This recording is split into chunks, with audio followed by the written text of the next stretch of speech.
Jean Angela Strachan. She was of mixed race of Greek, Spanish, and Filipino. One day, when she was waiting for her mother at her mother's workplace, a furniture factory in South Australia, she met Thomas Andrew Kerr, the manager, and her would-be husband. She was just 15 and Kerr was 23 at the time. Thomas Andrew Kerr was originally from England before his family moved to Australia. He started courting Jean when she turned 16, and then when she turned 17, he proposed. Her parents may be hesitant to approve their engagement. However, as Jean was already pregnant, they did not object and have given it their blessing. In August of 1984, they got married. Jean was 18 and Thomas was 26, and then they went to live in west of Sydney. After 4 years of marriage, in 1988, Jean was reported missing by her husband Thomas. He claimed that she had run away with another man. Their son was just 3 at the time. Jean's mother thought highly of Thomas as an employer, but when he married her daughter, she saw another side of him that she has not seen before. Thomas was extremely jealous and possessive.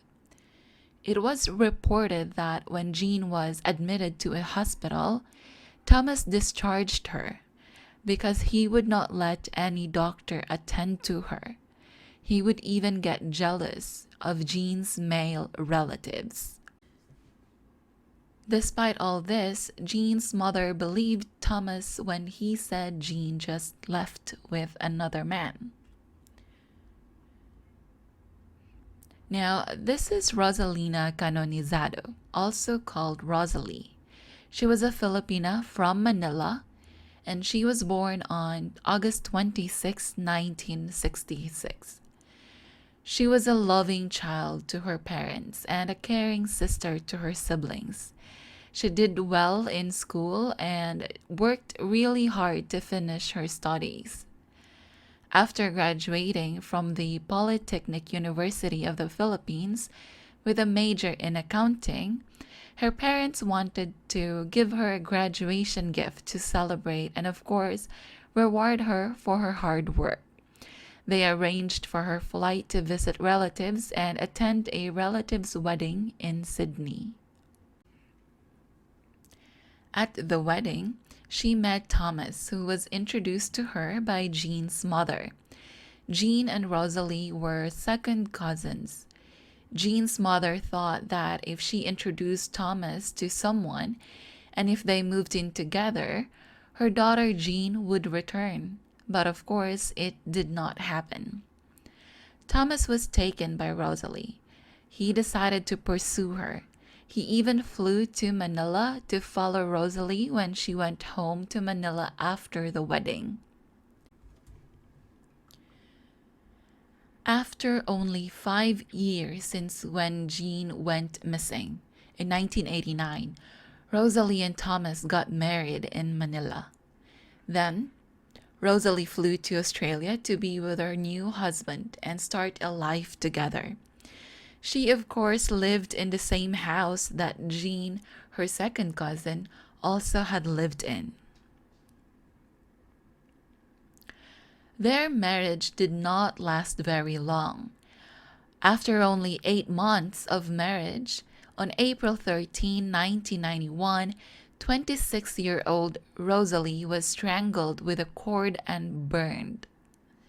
Thomas was arrested and charged with murder, although he pleaded not guilty.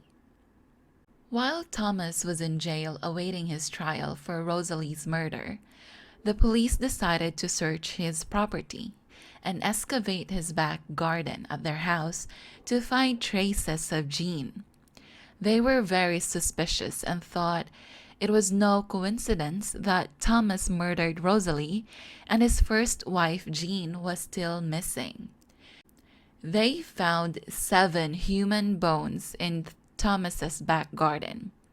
The prosecution said that a body was buried there, but was moved years later and probably buried again in another area, and that Thomas must have missed the 7 tiny human bones left.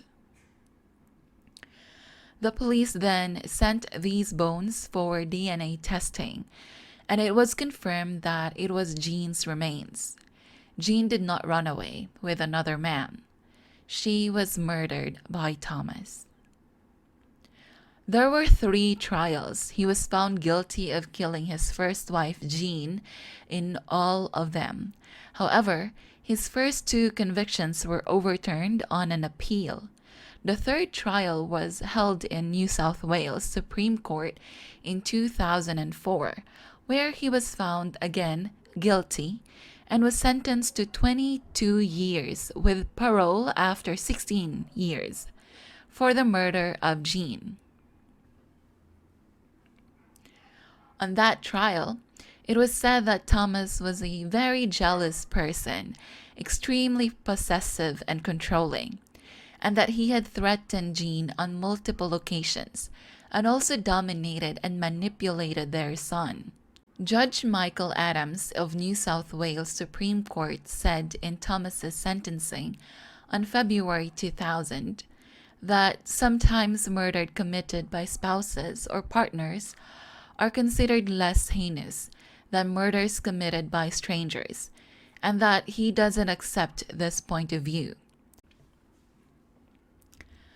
He further said, and I quote, "Here are some men in the community who consider that marriage gives them the right to control the lives and welfare of their wives, and to punish them when they do not comply with their demands. Those men should be warned that the law will not stand idly by and permit them to commit crimes of violence, however justified they think they might be." Thomas's sentence was backdated, and he was due for release in 2014. On the murder of Rosalie, even though there were witnesses who saw Thomas entering their house before Rosalie was murdered, a jury in 1993 found him not guilty, and he was acquitted, after the jury accepted his defense that she was strangled while he was out shopping.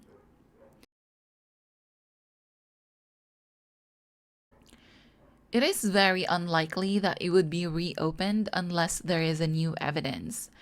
Under Australia's criminal justice law, the accused who receive an acquittal cannot be tried again for the same crime.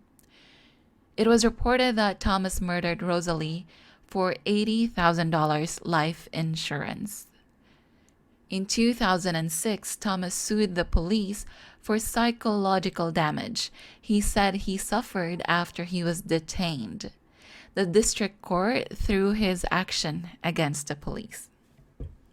When he was interviewed about his 2 wives being murdered, he said it was just bad luck. He had never admitted to killing Jean and never told them where he buried the rest of her bones.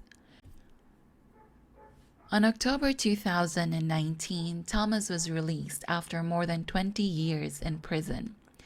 It was reported that after a few weeks of his release, he went to live in a halfway house and worked as an upholsterer. And of course, he was back on dating.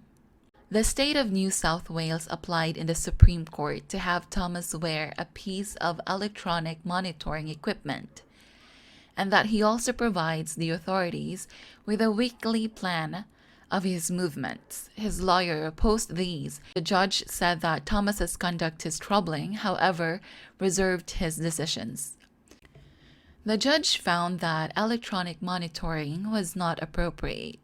However, he banned Thomas from entering, remaining, or staying overnight at a woman's home without prior approval from his supervisor. This was one of the conditions attached to his 2-year extended supervision ordered by the Supreme Court judge. Thomas never admitted guilt in both Jean and Rosalie's murders. The judge said that he would deny it to himself and to the whole world until he dies.